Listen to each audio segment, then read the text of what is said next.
Welcome to day 1700 of What's She Up To Now. Sharon Horne-Ellstrom here, 1700 days in a row, with the exception, I believe, of Christmas 2019. Christmas Day, actually, I wasn't able to talk. I had COVID-19, believe it or not, before COVID-19 was even announced as a thing here in the United States. I was not tested for it, but I guarantee I had it. Was sick as a dog, never been that sick for about 3 weeks, and coughed, thought I was going to cough a lot. Thought I was going to break a rib coughing. I coughed so hard. But otherwise, 1700 days in a row. For the most part, I have hopped on and shared and documented my business journey, what I'm doing online. And primarily as I've gone online, when I was in the offline world, I was not really online at all. I didn't have an online presence. And so for 40 some years, because the internet didn't exist, we didn't have an online presence, the vast majority of that. But when it did, I was busy working in corporate America and running different businesses and raising my family, and it just wasn't something that I had the priority to explore and look into. And then following my divorce, I decided, okay, I'm gonna do something totally different. What's totally different, but something I've been curious about for a long time. So I hopped into the online world. And ever since then, I probably went about a year before I ever made a video. Why? Because like everybody else, I was scared to make videos. I thought I would die if I made a video, or if somebody heard my scratchy, raspy voice or whatever. So I never made videos for that first year.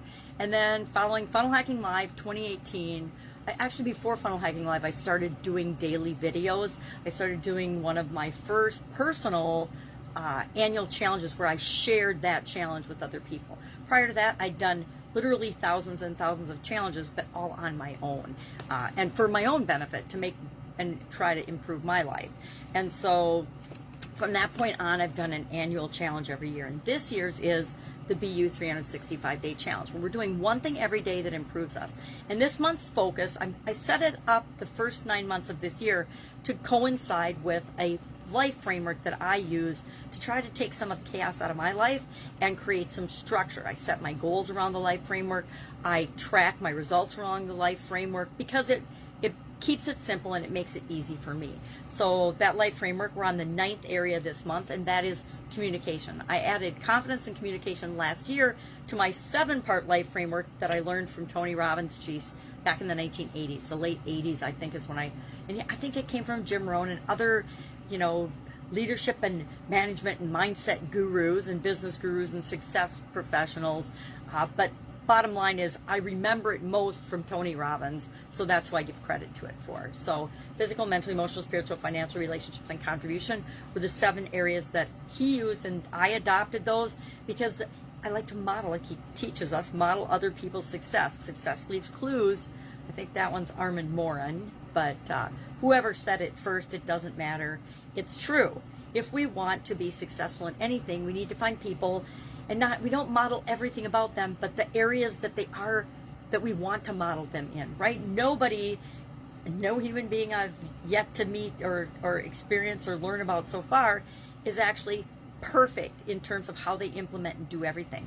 Sometimes super successful people have areas of their life that they totally, absolutely ignore. And we can think of a lot of examples of that. Think Steve Jobs and his health, right? Steve Jobs was a great example of creativity and imagination and business acumen and creating great things in the world, but he also died pretty young of cancer. So obviously his health was not the way it should have been in order for him to still be here with us today. Topic for another day. So today, our idiom for Supersize Your Business, what I'm doing to coincide with the annual challenge, is sharing an idiom that has something to do with the topic we're on. So this month we're focusing on communication idioms, and today's was Chinese whispers, and I have never heard this idiom, and I'm pretty confident that I will never use this idiom beyond sharing it with today's content. It's considered a racist idiom from the 1800s, and there was a belief that people spoke deliberately in a way to confuse, deliberately unintelligible, so that other people around them couldn't understand what they were saying. I think that's poppycock and nonsense, but that's just my opinion and my take on this particular idiom or expression. But we talked about how can we use this and not use it in our businesses to help us to disseminate information that is not misinformation, to not have a racist or a prejudiced culture, to accept people for all of their differences, etc., and how we can impact formal information transmission in our organization.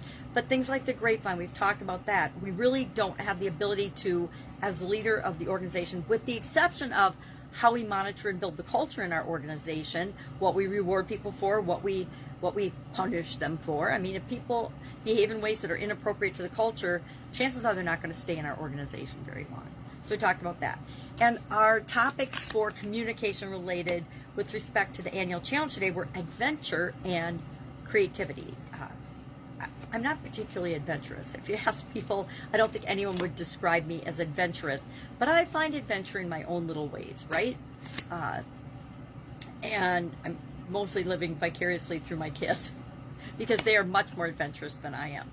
And then creativity. I do think creativity is high on my list of core values and things that are important to me, meaning finding different, fun ways to do different things. To me, creativity is allowing your imagination to bring something into existence that didn't exist before. So lots of people cover idioms, but I don't know that very many people talk about idioms every day and how we can use them to build and grow and supersize our business. So that's my little creative way of taking something that already exists and adding my spin to it, and then saying, well, what could this mean for me as I grow and build my business? What could this mean for you as you grow and build your business? So that was our topic for today for our Supersize Your Business for Female Entrepreneurs group. It's Monday in my neck of the woods. May or may not be Monday where you're listening from, but to me, Monday always symbolizes opportunity and a new week. And I love Mondays. Lots of people hate Mondays. And I would say maybe back in my corporate days or running some of my businesses, Monday wasn't always my favorite day. Actually, Thursday was my least favorite day when I was a child due to piano lessons, which is another long story. But Mondays, sometimes I was really excited about them, sometimes I wasn't. Depending on what else was going on in my life usually, whether I was excited to go show up at work every Monday or not. Sometimes whether I was excited to show up at one of my businesses or not on Mondays. But for the most part now, I totally am grateful for and appreciate every single day that I get to experience. And that's because of my own personal experiences, something that happened to me that made me a lot more grateful and a lot more appreciative of every opportunity to show up in the world. So I'm going to go show up in my world and in my week, and I invite you to do the same. If I can help you in any way, please ask. Otherwise, I'll be with you tomorrow.